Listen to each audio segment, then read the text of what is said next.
छत्रपती शिवाजी महाराजांबद्दल वादग्रस्त वक्तव्य केल्यानंतर अभिनेता राहुल सोलापूरकर यांनी भांडारकर इन्स्टिट्यूटच्या विश्वस्त पदाचा आता राजीनामा दिलेला आहे। कारण गेल्या 3 दिवसांपासून राज्यभरात आंदोलनं सुरू होती।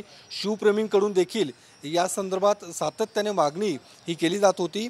या संदर्भात बोलण्यासाठी आता आपल्या सोबत आहेत भांडारकर इन्स्टिट्यूटचे माध्यम समन्वयक भालचंद्र कुलकर्णी सर। सर, काय नेमकं आता राहुल सोलापूरकरांनी राजीनामा दिलेला आहे, काय नेमका राजीनामा कधी दिलेला आहे? त्यांनी स्वतःहून राजीनामा दिला की इन्स्टिट्यूटकडून राजीनामा देण्यास सांगितलं गेलं? भांडारकर संस्थेचे राहुल सोलापूरकर हे सन्माननीय विश्वस्त आहेत। त्यांनी कालच म्हणजे 5 तारखेला राजीनामा पाठवला। तो राजीनामा त्यांच्याकडे संस्थेकडून मागण्यात आला आणि त्याप्रमाणे त्यांनी तातडीने तो पाठवला। फक्त हा राजीनामा सर्वसाधारण संस्थेच्या घटनेनुसार सर्वसाधारण सभेचे जे अध्यक्ष आहेत ॲडव्होकेट सदानंद फडके यांच्याकडे त्यांनी पाठवला आहे। त्याची प्रतही आमच्याकडे आता उपलब्ध नाही आहे। मात्र संस्थेचे कार्याध्यक्ष भोपाल पटवर्धन आणि बाकी अन्य सदस्य यांचं ॲडव्होकेट नंदू फडके यांच्याशी बोलणं झालं आणि त्यांनी तो स्वीकारला आहे असं आम्ही प्रेस रिलीज आज केलेला आहे। संस्थेने देखील त्यांचा राजीनामा स्वीकारलेला आहे, संस्थेने देखील स्वीकारला आहे आणि संस्थेची भूमिका ह्याच्यातली कुठलीच नाही आहे। कारण हा विषय जो काही आहे तो दुर्दैवी आहे आणि तो पूर्णपणे बाहेरचा आहे, त्यांच्या व्यक्तिगत आहे। त्याचा भांडारकर संस्थेशी दुरान्वयी देखील काही संबंध नाही। संस्थेचं एक नाव आहे, देशात तिचं एक लौकिक आहे। ज्या कामासाठी ही संस्था आहे अर्थात इतिहास संशोधन करणं आणि त्या संदर्भातच त्या संस्थेचे विश्वस्तांचं हे वक्तव्य येणं, त्यामुळे संस्थेची नेमकी काय भूमिका आहे? संस्थेचा या वक्तव्याला विरोध आहे, निषेध आहे, संस्थेची नेमकी भूमिका काय आहे? नाही, संस्थेची भांडारकर संस्था असो किंवा कुठलीही संस्था असो याची भूमिका म्हणजे असं कुठलंही याचं समर्थन करण्याचं कारणच नाही। एक तर हे दुर्दैवी आहे, हे चुकीचं आहे आणि ही 100% ह्याचा भांडारकर संस्थेशी कोणताच संबंध नाही। हे फक्त व्यक्तिगत त्यांनी आता एखादी भांडारकर संस्थेचा विश्वस्त असतो किंवा कोणी संचालक असतो ते वेगवेगळ्या संस्थांवर देखील काम करत असतात आणि संस्थांवर काम करतात त्याचा संबंध हा फक्त व्यवस्थापनाच्या कामकाजापुरता असतो। तो काही त्याचा कायमस्वरूपी भांडारकर संस्थेचा संबंध नसतो।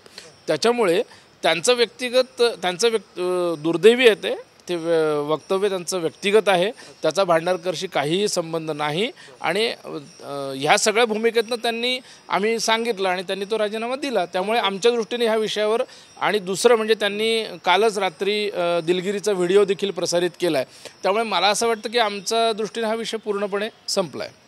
नाही, तुमच्या दृष्टिकोनातून जरी संपला असला तरी सुद्धा राजीनामा मागण्यास उशीर झाला आहे असं वाटतं की इन्स्टिट्यूटकडनं? कारण ज्या पद्धतीने शिवप्रेमींकडनं सातत्याने मागणी होत होती, वक्तव्य होऊन जवळपास 3 दिवस उलटलेत, त्यांनी काल राजीनामा दिला आहे। हा राजीनामा आधीच देण्याची गरज होती?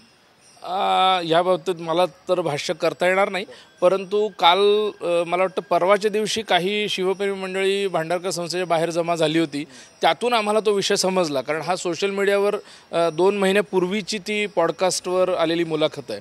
त्यामुळे त्याच्यातनं निर्माण झालेला वाद नेमका काय आहे हे समजून घेणं, काय घडलं हे समजून घ्यायला सुद्धा आम्हाला देखील थोडा वेळ लागला ह्या सगळ्यामध्ये आणि तो लक्षात आल्यानंतर ही भावना तीव्र आहे हे कळल्यानंतर स्वाभाविकपणे त्यांच्याकडे गेल्यानंतर त्यांना सांगितल्यानंतर त्यांनी तातडीने तो राजीनामा पाठवला। कारण त्यांची पण भूमिका हीच आहे की आपल्यामुळे संस्थेला काय कोणालाच, त्यांनी पण दिलगिरी व्यक्त केली आहे, त्याच्यामुळे कुठेही त्याच्यामध्ये दिलगिरी व्यक्त केली, पण शिवप्रेमींची मागणी माफी कुठेही त्यांनी मागितली नाही। तर माफी मागण्याची हा विषय मी बोलणं बरोबर नाही, कारण हा माझ्याशी संबंधित काही संवाद झाला का त्यांचा? या सगळ्या एवढ्यात संवाद झालेला नाही आहे। मी भांडारकर संस्था म्हणून एवढंच सांगतो की हा पूर्णपणे त्यांचा व्यक्तिगत विषय आहे, त्याचा संस्थेशी दुरान्वयी संबंध नाही। पण ही घटना घडली ही दुर्दैवी आहे एवढं मात्र नक्की। घटना घडली ही दुर्दैवी आहे आणि त्यामुळेच संस्थेने देखील त्यांना राजीनामा देण्यास सांगितला आणि तो काल राजीनामा दिला आणि तो संस्थेने आता स्वीकारलेला आहे। मात्र संस्था या सगळ्या घटनेपासून, या वक्तव्यापासून दूर राहू पाहते, कारण या वक्तव्याचा आणि इन्स्टिट्यूटचा कुठलाही संबंध नाही आहे अशी सुद्धा भूमिका भांडारकर इन्स्टिट्यूटकडून स्पष्ट केली जात आहे। कॅमेरामन सुशांत राऊतसह मी योगेश बोरसे, TV9 मराठी, पुणे।